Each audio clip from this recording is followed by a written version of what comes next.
سے کبھی ایسا ہوتا ہے کہ عورت کے دونوں راستے ایک ہو جاتے ہیں، تو اب بظاہر تو یوں پتہ لگتا ہے کہ شاید وہ ہوا جو ہے وہ اگلے راستے سے نکل آئی ہے،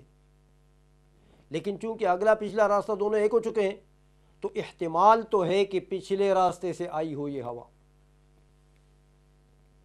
تو جب یہ احتمال ہے تو اس لیے فرمایا کہ یستحب لها الوضوء، اس عورت کے لیے وضو کرنا مستحب، واجب نہیں ہے، کیونکہ یقینی طور پر تو یہ ثابت نہ ہو سکا کہ یہ پچھلے راستے سے نکلی ہوا، لیکن ایک احتمال ہے۔ تو جب احتمال ہے تو احتیاط اس میں ہے کہ وہ وضو کر لے، لاحتمال خروجها من الدبر، کیونکہ دبر سے خروج کا احتمال یہاں پر ہے، اس لیے اس کے لیے وضو کرنا یہ مستحب ہے، یعنی احتیاط ہے اس میں، مستحب ہے۔ اب ایک اور مسئلہ بتاتے ہیں کہ فَإِن قُشِرَتْ نِفْتَةٌ فَسَالَ مِنْهَا مَاءٌ أَوْ صَدِيدٌ أَوْ غَيْرُهُ إِنْ سَالَ عَنْ رَأْسِ الْجُرْحِ نَقَضَ وَإِن لَمْ يَصِلْ لَا يَنْقُضُ۔ فرماتے ہیں کہ اگر کوئی آبلہ نکلا ہے، آبلہ جانتے ہو، یعنی وہ پھنسی سی ہوتی ہے جس میں وہ نظر آتا ہے کہ بھئی پانی سا ہے اس کے اندر، وہ جس طرح لوگ کہتے ہیں چھالے پڑ گئے، سمجھ میں آئیے؟ تو یہ جو چھالے پڑ جاتے ہیں ہاتھوں میں کبھی پیروں میں، اس کو فارسی میں آبلہ کہتے ہیں، یا کوئی بھی پھنسی جو نکلتی ہے، تو فرماتے ہیں اگر اس کا چمڑا اتار دیا گیا، آبلے کا چمڑا اتار دیا گیا، تو چمڑے کے نیچے تو وہ نجاست ہے، فَسَالَ مِنْهَا مَاءٌ، تو اس سے پانی بہہ گیا، پانی تھا اس کے اندر، چمڑا اتار دیا، پانی بہہ گیا، او صدید، یا پیپ جو ہے وہاں سے وہ بہہ گیا، او غیرہ، یا پیپ جیسی اور کوئی رطوبت جو تھی وہ وہاں سے وہ بہہ گئی۔ فرماتے ہیں اب دیکھو کہ ان سال عن رأس الجرح نقضا، اگر زخم کے سر سے بہہ گیا ہے تو وضو جاتا رہا، وضو ٹوٹ گیا۔ وَإِن لَمْ يَصِلْ، اور اگر اس نے سیلان نہیں کیا، یعنی اتنا نہیں تھا اس کے اندر پانی یا پیپ وغیرہ کہ وہ بہہ جائے، اس نے اس کا چمڑا اتارا تو کوئی چیز بہی نہیں، سمجھ آئی؟ تو کہتے ہیں اگر سیلان نہیں ہوا تو لا ينقض۔ اب یہاں اعتراض ہوتا ہے کہ بھئی یہی تو مسئلہ پہلے گزرا ہے، جو پہلے آپ پڑھ چکے ہیں کہ دم یا قیح یا ماء پانی وغیرہ وغیرہ، یا وہ مرہ، وہ قیح کے اندر جو آیا تھا کوئی چیز نجاست جو ہے وہ، تو اگر پانی، دم، صدید، یہ چیزیں اگر نکلے جرح سے، یعنی وہ پھنسی سے، تو اگر ایسی محل کی طرف تجاوز کر جائیں جس کا حکم تطہیر ہے تو ٹوٹ جائے گا، نہیں تو نہیں ٹوٹے گا۔ تو مطلب یہ کہ سیلان کرے تو وضو ٹوٹ گیا، سیلان نہ کرے تو یہ تو مسئلہ پہلے گزر چکا ہے۔ یہاں دوبارہ متن میں کیوں یہ مسئلہ آ گیا، اس کا جواب یہ ہے کہ ٹھیک ہے گزرا ہے، لیکن اصل میں یہاں جو مقصود ہے اس مسئلے کو لانے سے وہ یہ ہے، ایک تو قے کے اندر تو پانی کا حکم ذکر چکا تھا قے کے اندر، لیکن جرح اور زخم سے پانی نکلے اس کا حکم نہیں آیا پہلے، سمجھ میں آ گئی ہے؟ تو یہ ایک جدید فائدہ دینا تھا کہ بھائی اس میں پانی بھی اگر زخم سے نکلے تو اس کا بھی وہی حکم ہے جو دم اور قیح کا ہے، دم اور صدید کا ہے۔ اس لیے یہاں پانی کا ذکر فرما دیا کہ منہا ماء او صدید، سمجھ میں آ گئی ہے؟ تو اس غرض سے کہ کوئی یہ نہ سمجھے کہ یار اگر پانی بہہ گیا ہے تو کوئی بات نہیں، اور اگر خون بہہ گیا یا پیپ وغیرہ تو پھر ٹوٹ جائے گا۔ سمجھ میں آ گئی؟ یہ حکم بتانے کے لیے دوبارہ اس کو ذکر کر دیا۔ وقال ظفر، حضرت امام ظفر رحمۃ اللہ فرماتے ہیں کہ ینقض فی الوجہین، دونوں صورتوں میں وضو ٹوٹ جائے گا، سیلان کرے راس الجرح سے یا نہ کرے، دونوں صورتوں میں وضو۔ وقال الشافعی لا ينقض فی الوجہین، امام شافعی فرماتے ہیں دونوں صورتوں میں نہیں ٹوٹتا ہے، سیلان کرے یا نہ کرے، دونوں صورتوں میں نہیں ٹوٹے گا۔ وہی مسئلۃ الخارج من غیر السبیلین، اور یہ وہ مسئلہ ہے جو پہلے ذکر ہو چکا تھا کہ امام شافعی رحمۃ اللہ فرماتے ہیں کہ سبیلین سے کوئی نجاست نکلے تو وہ تو ناقض وضو ہے، لیکن غیر سبیلین سے نجاست نکلے تو وہ ناقض وضو ہے ہی نہیں۔ بدن کے باقی حصص میں سے کسی سے بھی نجاست نکلے تو وہ ناقض وضو نہیں ہے۔ کہتے ہیں وہی مسئلۃ الخارج من غیر السبیلین، سمجھ میں آ گئی ہے؟ اب دیکھیں یہاں پر کہ وہ آبلہ جو ہے اس کو اگر اس کا چمڑا اتار دیا تو یہ سبیلین تو نہیں ہے نا، تو جب سبیلین نہیں، امام شافعی رحمۃ اللہ فرماتے بہے یا نہ بہے کوئی فرق نہیں پڑتا، وضو نہیں ٹوٹے گا، کیونکہ یہ سب غیر سبیلین ہے۔ تو غیر سبیلین سے اگر نجاست نکلی بھی صحیح، بہہ بھی جائے، تب بھی وضو نہیں ٹوٹتا ہے، وضو ہے۔ اسی لیے ہمارے ائمہ ایک بات نقل کرتے ہیں کہ بھائی حضرت امام شافعی رحمۃ اللہ علیہ یا امام احمد بن حنبل یا امام مالک رحمۃ اللہ علیہ کے مذہب کے فالور امام اگر آگے نماز پڑھا رہا ہے تو حنفی بندہ جو ہے وہ اس کے پیچھے نماز پڑھ سکتا ہے، لیکن بشرائط، شرائط یہ ہیں کہ اگر وہ امام احتیاط کرتا ہے وضو کرنے میں، نواقض وضو اور وضو میں مذہب امام اعظم کی رعایت کرتا ہے۔ سمجھ میں آ گئی؟ تو پھر تو ٹھیک ہے، وضو میں ہے وہ اور ہماری نماز کے پیچھے ہو جائے گی، لیکن اگر وہ اپنے مذہب پر عمل کر رہا ہے کہ جناب غیر سبیلین سے تو نکلے تو وہ تو وضو ٹوٹتا ہی نہیں ہے، اور اس کے اوپر آبلے پڑے ہوئے ہیں اور وہ کھرچ رہا ہے، لگا ہوا ہے، تو اس کا تو ہمارے اندر وضو ہی نہیں ہے۔ سمجھ میں آ گئی ہے؟ تو وہ تو اس کا تو وضو ان کے مذہب میں ہے، تو وہ تو نماز پڑھا سکتا ہے آپ نے، لیکن ہمارے مذہب میں تو اس کا وضو ہی نہیں ہے، تو ہماری نماز کیسے ہوگی اس کے پیچھے؟ اس لیے اس میں یہ شرائط ہے کہ مذہب احناف کی اگر وہ رعایت کرتا ہے، سمجھ میں آئیے، تو پھر وہ اس کے پیچھے نماز، اگر وہ بدعقیدہ نہیں ہے تو نماز اس کے پیچھے جائز ہے پھر۔ تو بہرحال یہ فرمایا، آگے فرماتے ہیں کہ وَهَذِهِ الْجُمْلَةُ نَجَسَةٌ، دیکھیں یہ سب چیزیں نجس ہیں، اگر اس آبلے سے پانی نکلے تو بھی نجس، اگر اس آبلے سے صدید یعنی پیپ نکلے وہ بھی نجس، کوئی غیر چیز نکلے، پیپ بھی نہیں ہے، ویسے خون لوتھڑا ہے یا کوئی بھی ہے، سمجھ میں آ گئی ہے، تو وہ نکلے، تو یہ سب چیزیں کہتے ہیں وَهَذِهِ الْجُمْلَةُ نَجَسَةٌ، یہ سارا مجموعہ یہ نجس ہے، پلید ہے۔ لِأَنَّ الدَّمَ، کیوں؟ پانی کیسے پلید ہو گیا بھائی؟ کہتے ہیں پانی بھی پلید ہے، جو وہاں سے پانی نکلا وہ بھی پلید ہے۔ کہتے ہیں اصل میں بات یہ ہے کہ لِأَنَّ الدَّمَ يَنْدِجُ فَيَسِيرُ قَيْحًا، پہلے یہ پھوڑے کے اندر، پھنسی کے اندر خون جو ہے وہ پک جاتا ہے،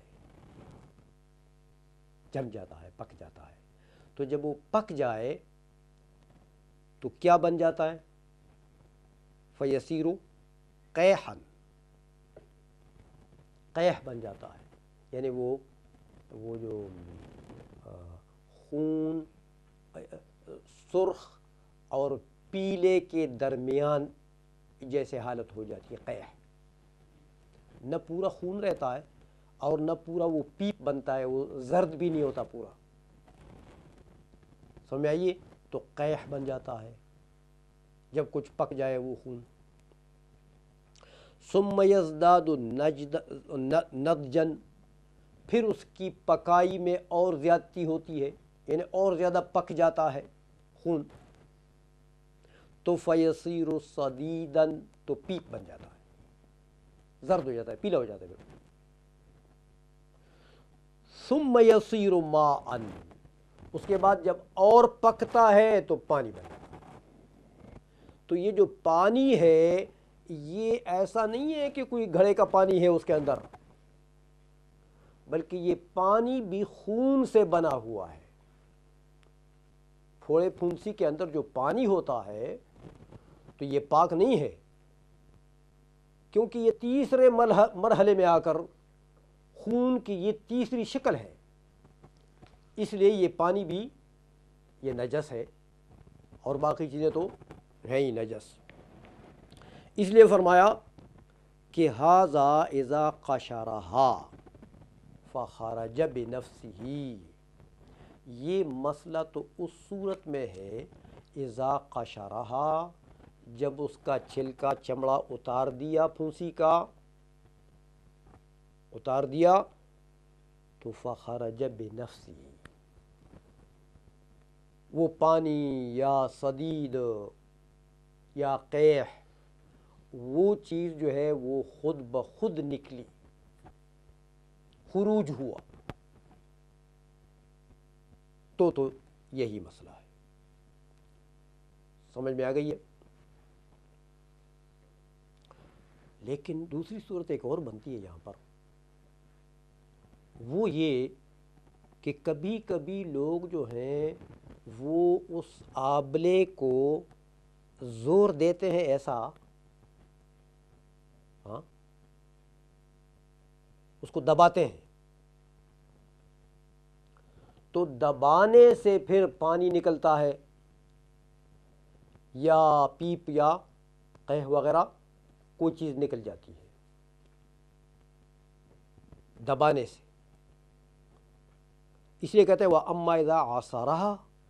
فَخَرَجَ بِعَصْرِهِ، اگر اس نے اس کو نچوڑا یعنی اس کو دبایا اور اس کے دبانے سے ان تین چیزوں میں سے کوئی چیز نکلی، سمجھ میں آ گئی ہے؟ تو صاحب ہدایہ فرماتے ہیں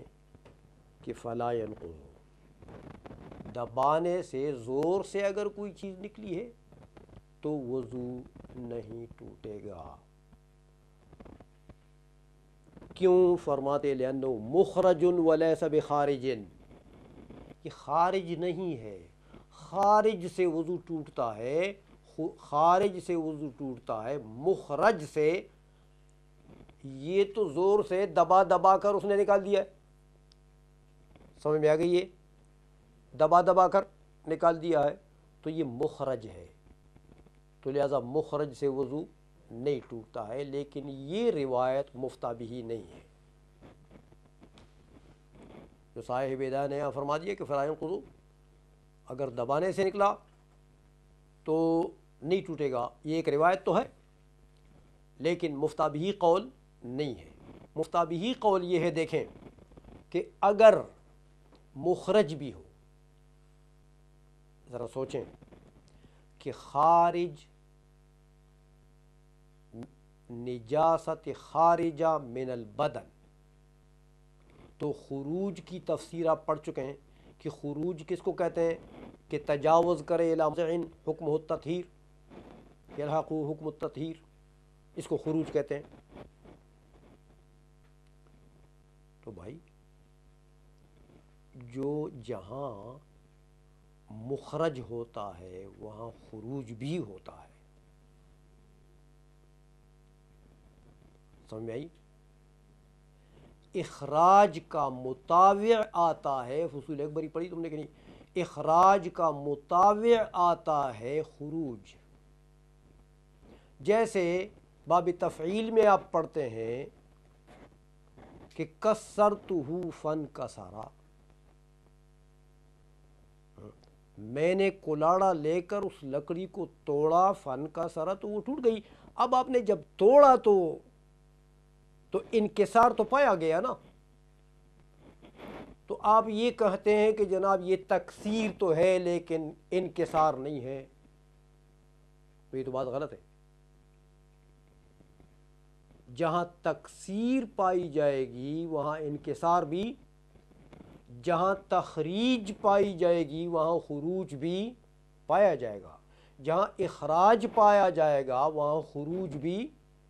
پایا جائے گا. یہ اس کا مطابع ہے. سمجھ میں آ گئی ہے؟ اس لیے مفتابہی قول یہ ہے کہ اخراج کی صورت میں بھی وضو ٹوٹ جائے گا. مفتابہی قول، کیونکہ خروج پھر بھی پایا گیا، اس کا مطابع ہے یہ. تو جب خروج پایا گیا اور خروج سے وضو ٹوٹ جاتا ہے تو لہٰذا یہاں بھی وضو ٹوٹ جائے گا. تو اخراج، مخرج اور خارج میں کوئی فرق نہیں ہے فتوے کے لحاظ سے. اور ویسے یہ ایک روایت ہے جو صاحب ہدایت نے یہاں پر نقل فرمائی ہے، لیکن یہ روایت بدون الفتویٰ، محض روایت فی المذہب ہے اور ایک قول فی المذہب ہے. مفتابہی قول یہ نہیں ہے. وآخر دعوانا ان الحمد للہ رب العالمین وصلی اللہ تعالی علی حبیبہ سیدنا محمد وآلہ واصحابہ اجمعین برحمتک یا ارحم الراحمین. من الشیطان الرجیم، بسم اللہ الرحمن الرحیم. معزز ناظرین و سامعین، گزشتہ درس میں وضو کو توڑنے والی چیزوں کا جو بیان تھا وہ ختم ہو گیا. آج کے درس میں غسل کی بات شروع ہو رہی ہے. تو صاحب ہدایہ فرماتے ہیں کہ فصل فی الغسل، یعنی غسل کے بیان میں یہ فصل منعقد ہے. غسل کے بیان میں یہ لفظ اتنا عام ہے کہ غسل کے فرائض اور سنن اور کہاں کہاں غسل جو ہے، کن کن وجوہ سے غسل فرض ہو جاتا ہے اور کہاں کہاں غسل جو ہے وہ سنت یا مستحب ہے. یہ ایک لفظ فصل فی الغسل یعنی فی بیان الغسل، یہ ایک لفظ ان تمام مفاہیم کے اوپر مشتمل ہے.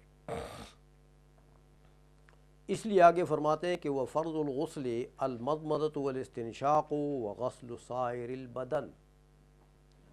فرماتے ہیں کہ غسل میں جو فرائض ہیں وہ یہ تین ہیں. ایک تو مضمضہ ہے، یعنی منہ دھونا، منہ میں پانی ڈالنا، منہ دھونا، یہ فرض ہے. دوسری چیز جو فرض ہے وہ استنشاق ہے، یعنی ناک میں پانی ڈالنا، ناک میں پانی چڑھانا، ناک دھونا. تو نفسی یہ مضمضہ اور استنشاق یہ تو فرائض میں سے ہیں، لیکن آگے آئے گا کہ تین مرتبہ ان کا کرنا یہ سنت ہے. اس لیے یہاں فرائض کا یہ بیان کر رہے ہیں، اس لیے یہاں ثلاثن کا لفظ نہیں ذکر کیا کہ وہ سنن میں آ رہا ہے. تیسری چیز جو فرض ہے وہ غسل سائر البدن، تمام بدن کو دھونا یہ فرائض میں سے ہے۔ اصل میں سائر کا جو لفظ ہے اس کے دو معنی آتے ہیں، سائر بمعنی جمی اور سائر بمعنی باقی۔ سائر البدن، چونکہ یہ لفظ مضاف ہے بدن کی طرف، تو بدن سے اگر مراد ظاہر و باطن دونوں ہوں تو پھر باطن کا تو کچھ حصہ پہلے آ گیا ہے نا، جو مزمزہ ہے اور استنشاق ہے، تو سائر کے مضاف الیہ کا کچھ حصہ اگر پہلے آ جائے تو پھر سائر بمعنی باقی ہوا کرتا ہے، اور اگر سائر کے مضاف الیہ کا کوئی حصہ کوئی پارٹ پہلے ذکر نہیں ہے تو پھر سائر بمعنی جمی ہوا کرتا ہے۔ اس لیے یہاں پر اگر بدن سے مراد ظاہر و باطن دونوں مراد ہے تو پھر سائر بمعنی باقی ہے، باقی بدن کا دھونا یہ فرض ہے۔ اور اگر بدن سے صرف مراد ظاہر ہو تو پھر ظاہر کا تو کوئی حصہ پہلے ذکر نہیں ہوا، اس لیے پھر سائر بمعنی جمی ہے۔ سمجھ میں آ گئی بات؟ اس لیے یہ سائر البدن کا جو لفظ ہے اس میں یہ دو صورتیں متحقق ہو سکتی ہیں، چونکہ اس کے دو معنی آتے ہیں اس لفظ کے۔ تو یہ تو احناف کا مذہب ہے کہ یہ تین چیزیں جو ہیں غسل میں یہ فرائض میں سے ہیں۔ اب میں نے آپ سے پہلے عرض کیا تھا کہ ہمارے ائمہ مشائخ یہ بڑے کھلے ذہن کے لوگ ہوتے ہیں، کسی کے مذہب کو نقل کرنے میں بلکہ مدلل طریقے سے نقل کرنے میں کوئی بخل نہیں کرتے کہ بس اپنا ہی سنائیں، دوسرے کا سنیں ہی نہ، یا دوسرے کا سنائے بھی نہ، کہ دوسرے کے مذہب کا کسی کو علم ہی نہ ہو، یہ بخل نہیں کرتے وہ۔ اس لیے حضرت امام شافعی رحمۃ اللہ علیہ کا پہلے بھی آپ دیکھ چکے ہیں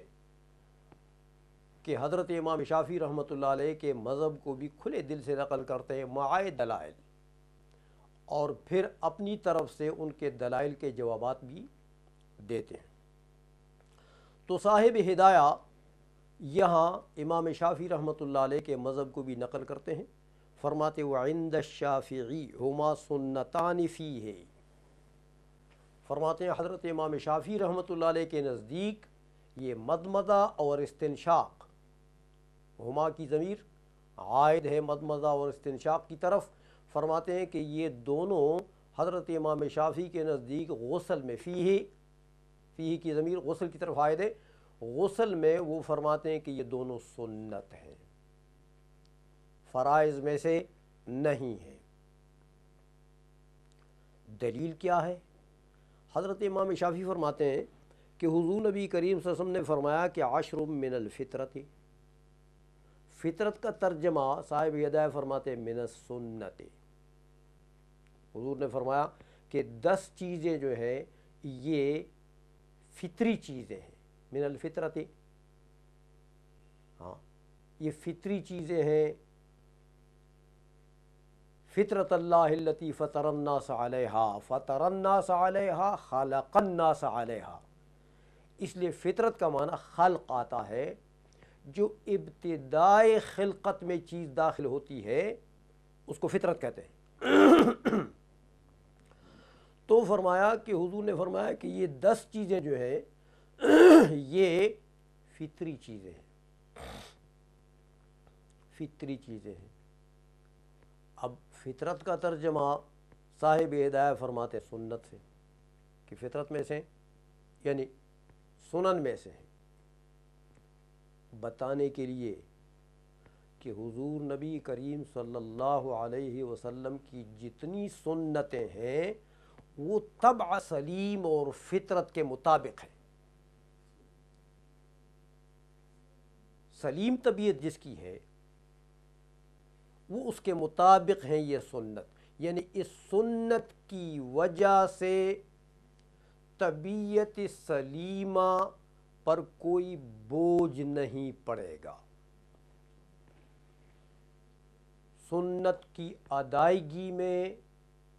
طبیعت سلیمہ کے اوپر بوجھ اس لیے نہیں پڑے گا